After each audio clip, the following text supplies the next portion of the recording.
Sistem reproduksi pada manusia pertemuan 3, yaitu sistem reproduksi pada wanita. Ya. Inilah alat-alat reproduksi pada wanita. Ada alat kelamin luar, ada alat kelamin dalam. Alat kelamin luar meliputi yang pertama vulva atau celah, yang terdiri dari labium mayora atau bibir besar dan labium minora atau bibir kecil. Kemudian yang kedua klitoris atau kelentit. Ini adalah organ seperti penis kalau pada pria. Ya. Nah, letaknya ada di bagian atasnya vulva ini. Ya, di vulva bagian atas. Kemudian lubang uretra, ini lubang kencing. Ya. Kemudian alat reproduksi wanita bagian dalam, alat dalamnya meliputi yang pertama ovarium. Ini fungsinya untuk membuat ovum dan menghasilkan hormon estrogen dan progesteron. Kemudian yang kedua oviduk atau tuba falopi. Fungsinya sebagai tempat fertilisasi atau pembuahan, yaitu bertemunya antara sperma dengan ovum. Yaitu di tuba falopi. Nah, kemudian uterus atau rahim dan leher rahim atau serviks. Ya, jadi uterus atau rahim. Ya, uterus atau rahim, di mana rahim itu ya, mempunyai leher rahim yang disebut dengan serviks. Kemudian vagina, ini adalah liang peranakan, jalan keluarnya bayi. Kemudian himen atau selaput darah. Ya, ini adalah kumpulan dari pembuluh-pembuluh darah yang ada di vagina kalau wanita itu masih gadis. Ya, ini itu alat-alat reproduksi pada wanita. Nah, ini adalah bagian-bagian uterus atau rahim yang sedang mengandung. Ya, yang sedang mengandung. Ya. Ini uterus atau rahim. Ya, uterusnya atau rahimnya. Ya. Kemudian ini adalah serviks atau mulut rahim. Ya, ini mulut rahimnya. Kemudian ini adalah amnion atau ketuban. Ya, amnion atau ketuban, air ketuban. Ya. Kemudian ini plasenta. Ya, ini sumber makanan dan oksigen bagi bayi. Ini plasenta yang nanti akan disalurkan. Makanan oksigen akan disalurkan dari plasenta ini ke bayi lewat ini tali pusat. Ini tali pusat. Ya, ini. Kemudian F ini adalah tuba falopi. Ini bagian kiri, ini bagian kanan ya, tuba falopi yang fungsinya sebagai tempat fertilisasi atau tempat pembuahan, yaitu bertemunya sperma dan ovum. Ya. Nah, inilah fungsi dari beberapa bagian tadi. Yang pertama amnion atau ketuban. Ya, amnion atau ketuban. Ini fungsinya adalah untuk melindungi bayi dari benturan atau guncangan atau kekeringan. Dan untuk memudahkan kelahiran. Jadi air ketuban ini tadi. Nah, ini air ketuban ini. Ya, tuh.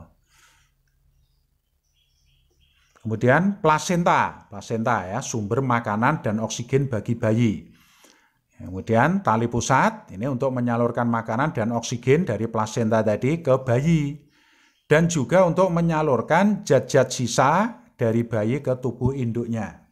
Nah, kemudian tuba falopi fungsinya sebagai tempat pembuahan atau fertilisasi atau bertemunya sel telur dengan sperma. Ya. Nah, inilah bagian alat reproduksi pada wanita bagian dalam. Ya. Ini yang pertama, ovarium atau indung telur. Nih, fungsinya untuk menghasilkan ovum, menghasilkan telur. Proses pembentukan ovum disebut oogenesis. Ya. Dan ovarium juga berfungsi untuk ovulasi. Ovulasi itu adalah proses pengeluaran ovum. Ya, itu namanya ovulasi, proses pengeluaran ovum. Jadi ini untuk membentuk ovum dan mengeluarkan ovum. Ya. Kemudian nomor 2 ini adalah tuba falopi atau oviduk. sebagai tempat fertilisasi atau pembuahan atau tempat bertemunya sperma dengan ovum. Kemudian yang ketiga ini uterus rahim. Nih, uterus atau rahim sebagai tempat nidasi.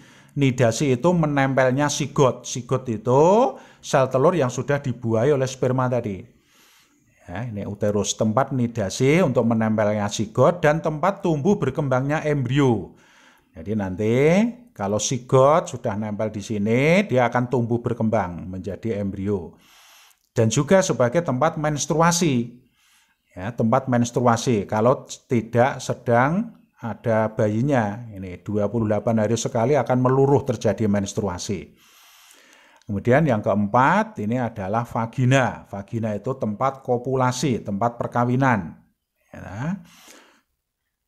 Ini juga sebagai tempat pengeluaran bayi, jalan keluarnya bayi. Kemudian 5 ini fimbre. Ya, fimbre ini fungsinya untuk menangkap ovum yang dikeluarkan oleh ovarium ini. Jadi prosesnya ini ovarium menghasilkan ovum atau oogenesis, terus nanti ovumnya akan dikeluarkan. Proses pengeluarannya namanya ovulasi. Ya, ovumnya keluar ditangkap oleh fimbre, kemudian didorong menuju ke tuba falopi. Di sini nanti kalau ada sperma masuk akan menemui ovum di sini, terjadilah pembuahan. Nah, ovum yang sudah dibuahi namanya sigot, kemudian sigot turun nempel di sini, namanya proses nidasi ini tadi. Nempel di sini, tumbuh berkembang sampai menjadi bayi lebih kurang 9 bulan 10 hari. Kemudian nanti lahir. Nah, gitu.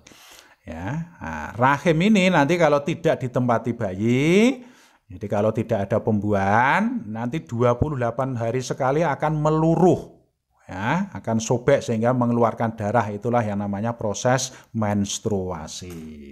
Ya. Sekarang proses oogenesis, ya, pembentukan ovum. Ya. Satu sel nanti akan menghasilkan satu ovum. Ya, satu sel nanti akan menghasilkan satu telur yang sifatnya hidup, kemudian menghasilkan 3 badan kutub sekunder yang mati. Jadi oogenesis itu satu sel nanti akan menghasilkan 4 sel, yang satu menjadi ovum hidup, yang 3 menjadi badan kutub sekunder dan mati. Nah, ini prosesnya. Oogenesis, pembentukan ovum, pembentukan sel kelamin itu terjadinya lewat pembelahan meiosis, di mana meiosis itu 2 kali pembelahan secara berturut-turut, maka ada meiosis 1, ada meiosis 2. Ini adalah oosit primer, ya, oosit primer. Kemudian dia membelah lewat meiosis 1 menjadi oosit sekunder. Kemudian oosit sekunder membelah lagi, ya, namanya meiosis kedua. Nah, membelah lagi menjadi ovum, terus menjadi badan kutub sekunder. Yang ini menjadi badan kutub sekunder, menjadi badan kutub sekunder. 3 badan kutub sekunder ini nanti mati, sehingga yang hidup hanya satu ovum ini. Jadi kalau pembentukan sperma kemarin, 1 spermatosit primer nanti akan menghasilkan 4 spermatozoid semuanya hidup. Tapi kalau pada oogenesis, 1 oosit primer akan menghasilkan 4 sel, tetapi yang hidup hanya 1. Jadi ovum ini, yang 3 ini mati. Ya. Dan inilah anak-anak proses pembentukan ovum, ya, di dalam ovarium itu. Nah, selanjutnya silahkan dibuat rangkumannya. Ya, dibuat rangkumannya. Ini. Nah, ya, berikutnya silahkan kamu kerjakan soal-soal berikut ini supaya lebih paham tentang materi yang kita bahas ini. Ini silakan ditulis nanti soalnya, dikerjakan. Ya. Kemudian ini kelanjutannya, ya, ditulis, dikerjakan. Kemudian ini ada 25 soal, ya, silakan ditulis, dikerjakan. Nah, demikianlah pertemuan yang ketiga pada bab 1 sistem reproduksi manusia. Yaitu kita membahas khusus tentang alat reproduksi pada wanita. Sekian, terima kasih.